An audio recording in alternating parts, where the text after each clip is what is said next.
Hello students, आज की video में मैं स्टार्ट करने जा रहा हूँ क्लास 11 मैथ्स का chapter 3 that is trigonometry function. आज की वीडियो में मैं आप लोग को इंट्रोडक्शन पार्ट चैप्टर 3 का दूंगा।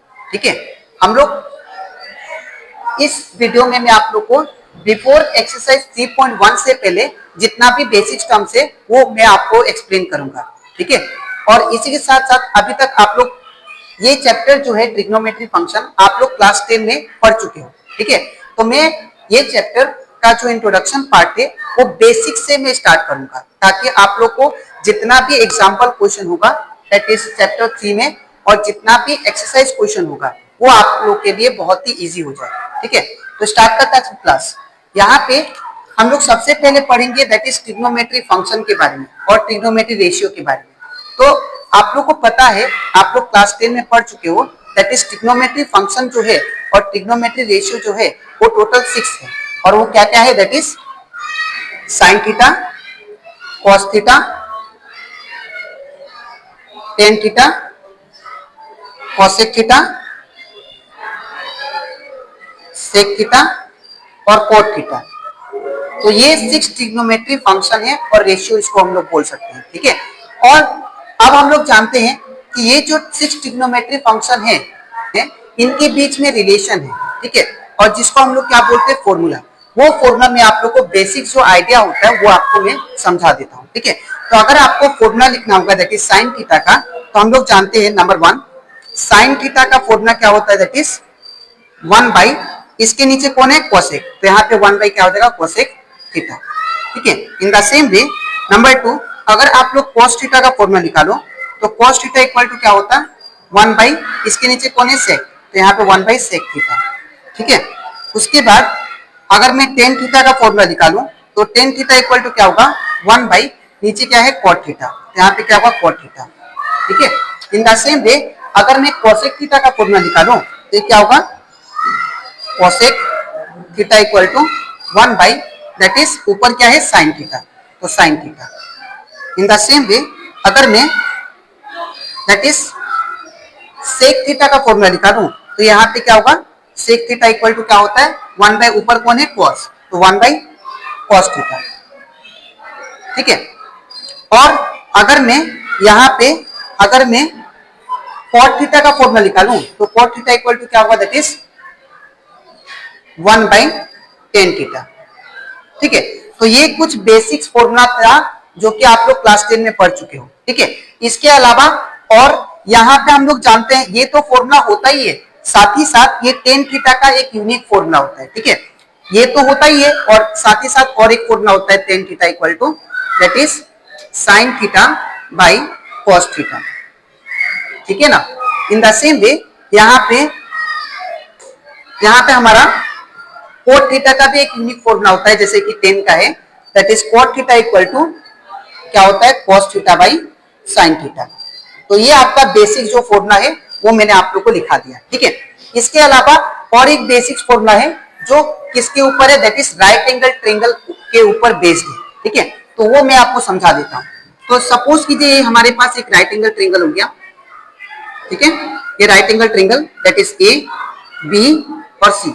ठीक है, तो ये राइट एंगल ट्रायंगल में जो लॉन्गेस्ट साइड होता है इसको हम लोग क्या बोलते हैं हाइपोटेन्यूज, हाइपोटेन्यूज। ठीक है, और इसको हम लोग क्या बोलते हैं बेस बोलते हैं, और इसको हम लोग क्या बोलते हैं परपेंडिकुलर।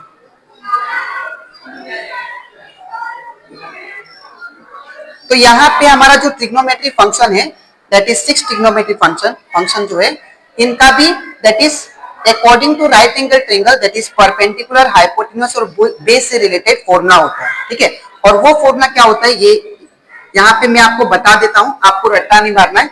ये कैसे फाइंड करेंगे, सबसे पहले आप लोग ट्रिग्नोमेट्री फंक्शन लिख लो। ये हो गया हमारा साइन, ठीक है, ये कॉस और ये हमारा टेन।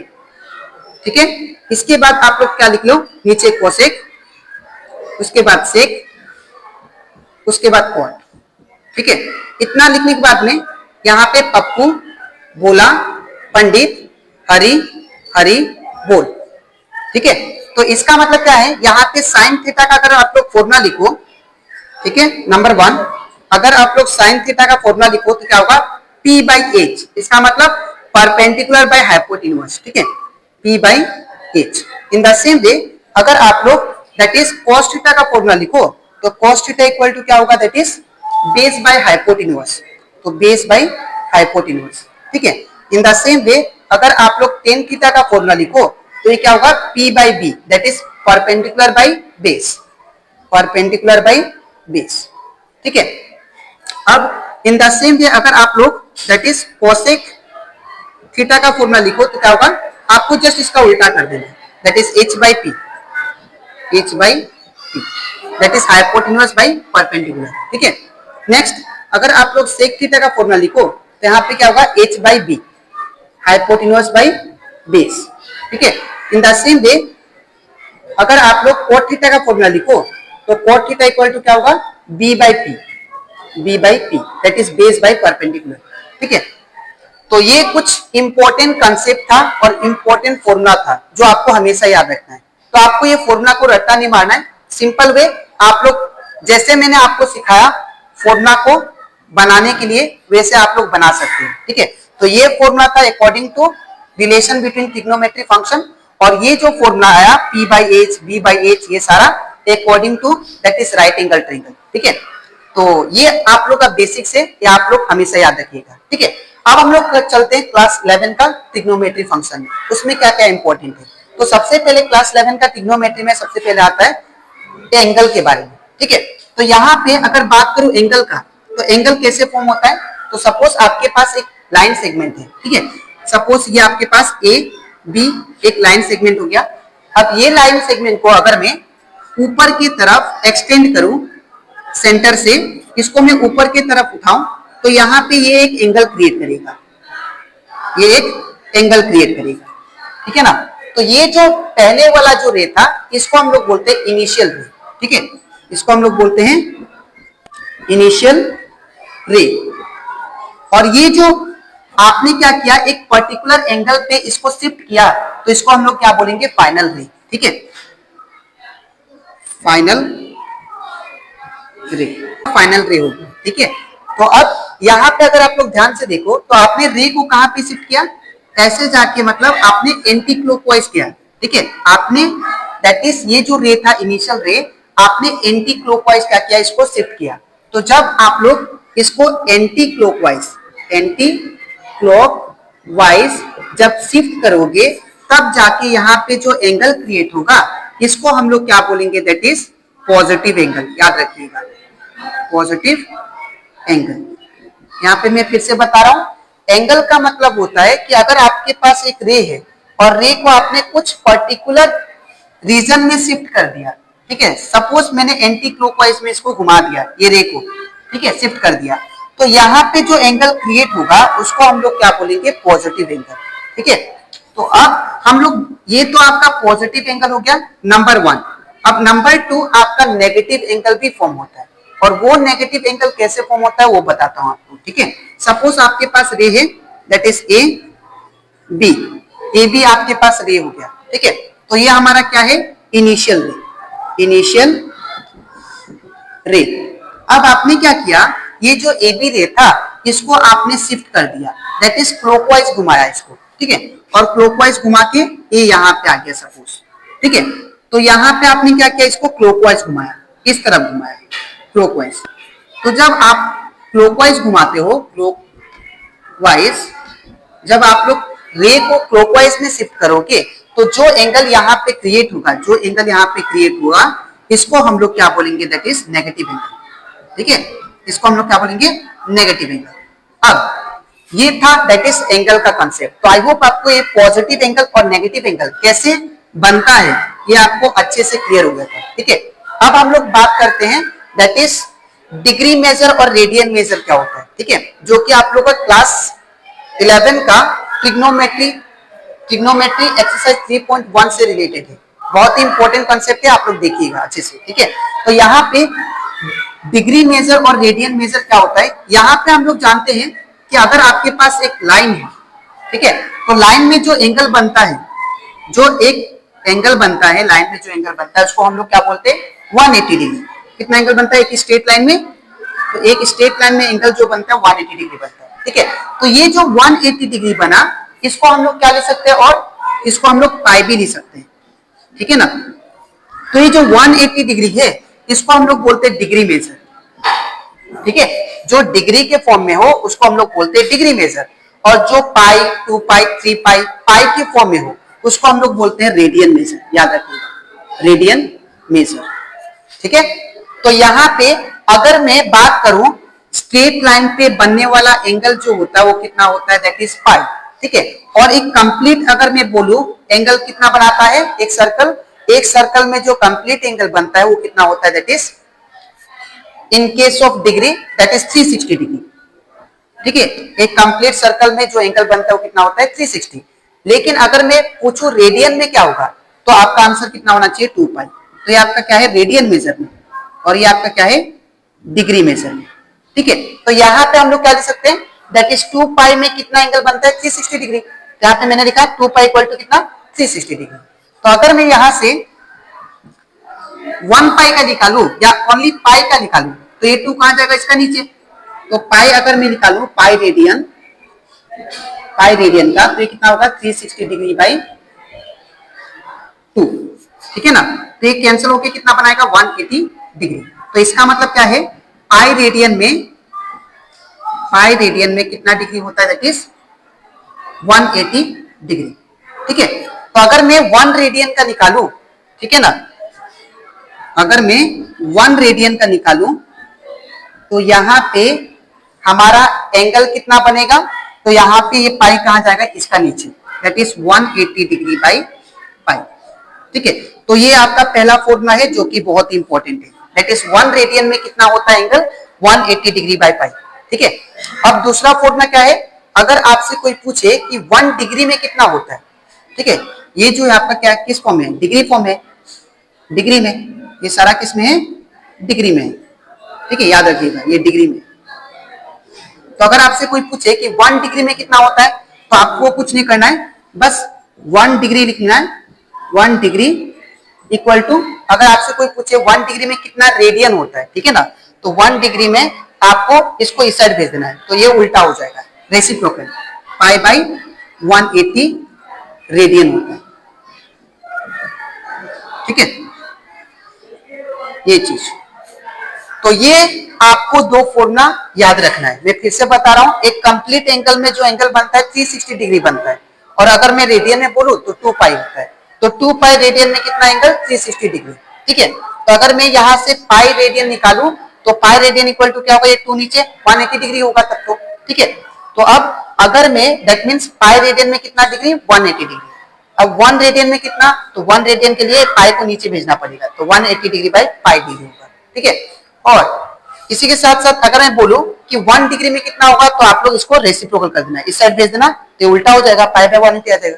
तो दैट मींस 1 डिग्री में पाई बाय 180 रेडियन और 1 रेडियन में 180 डिग्री बाय पाई डिग्री, ठीक है। तो ये था that is important introduction part before exercise 3.1, ठीक है। तो आई होप आपको ये सारा कंसेप्ट अच्छे से क्लियर हो गया होगा, ठीक है।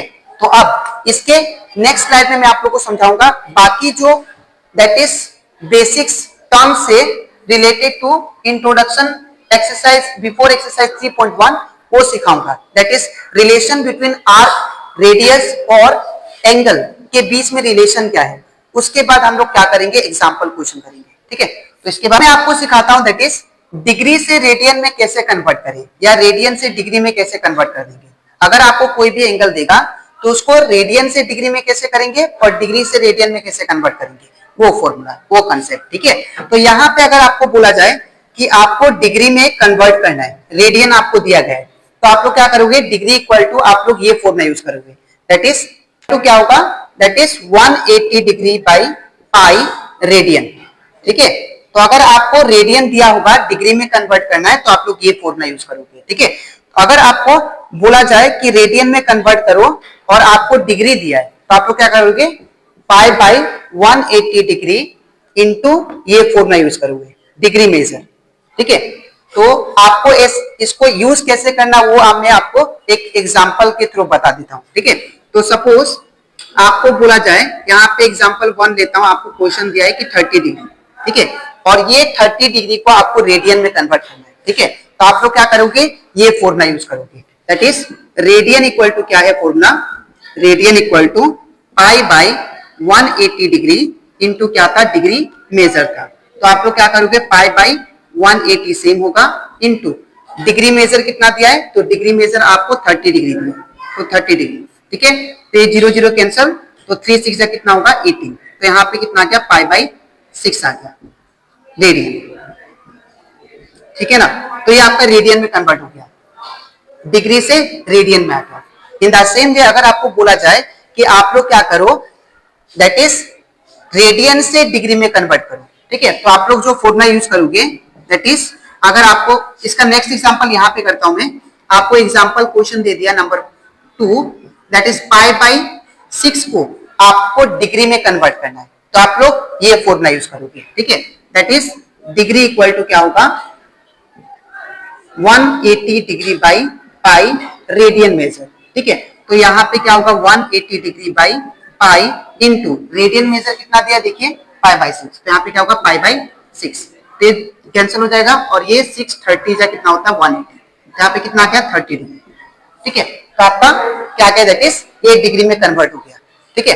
अब इसके बाद ये आई थिंक आपको ये कंसेप्ट अच्छे से क्लियर हो गया होगा, ठीक है। तो अब इसके बाद हम लोग करते हैं रिलेशन बिटवीन रेडियस, एंगल और that is length of arc में क्या रिलेशन है, ठीक है। तो यहाँ पे अगर इसको समझाने के लिए मैं आपको इसको डायग्राम बना के समझाता हूं, ठीक है। तो सपोज आपके पास एक सर्कल है और ये सेंटर हो गया और ये इसका रेडियस हो गया, ये क्या हो गया रेडियस, ठीक है। आपने इसको ओ दिया, इसको बी ए दिया, ठीक है। अब ये ओ ए जो रेडियस है इसको मैंने यहां तक मूव किया, इतना तक, ठीक है, इतना तक इसको मैंने मूव किया। तो अगर मैं इसको ज्वाइन करूं तो यहाँ पे एक एंगल क्रिएट होगा थीटा, और ये जो होगा इसको हम लोग क्या बोलते हैं length of arc, length of arc. तो लेंथ ऑफ आर्क, एंगल और रेडियस में इन तीनों का बीच में रिलेशन है जो कि आप लोग को यूज करना है वो फॉर्मूला, ठीक है। तो इन तीनों का बीच में रिलेशन क्या है, that is theta equal to क्या होता है आर्क बाई रेडियस, याद रखिएगा, ठीक है। और ये फॉर्मूला हम लोग दैट इज क्वेश्चन में यूज करेंगे, ठीक है। तो यहां से मैंने आप लोग का that is introduction part before exercise 3.1 यहां से मेरा कंप्लीट हो चुका है, ठीक है। तो आई होप आपको सारा कंसेप्ट अच्छे से क्लियर हो गया होगा, ठीक है। तो अब इसके नेक्स्ट वीडियो में मैं आप लोग को समझाऊंगा दैट इज चैप्टर 3 का जितना भी एग्जाम्पल क्वेश्चन है वो सारा, ठीक है। तो आज के लिए इतना ही, मिलते हैं नेक्स्ट वीडियो में, थैंक यू।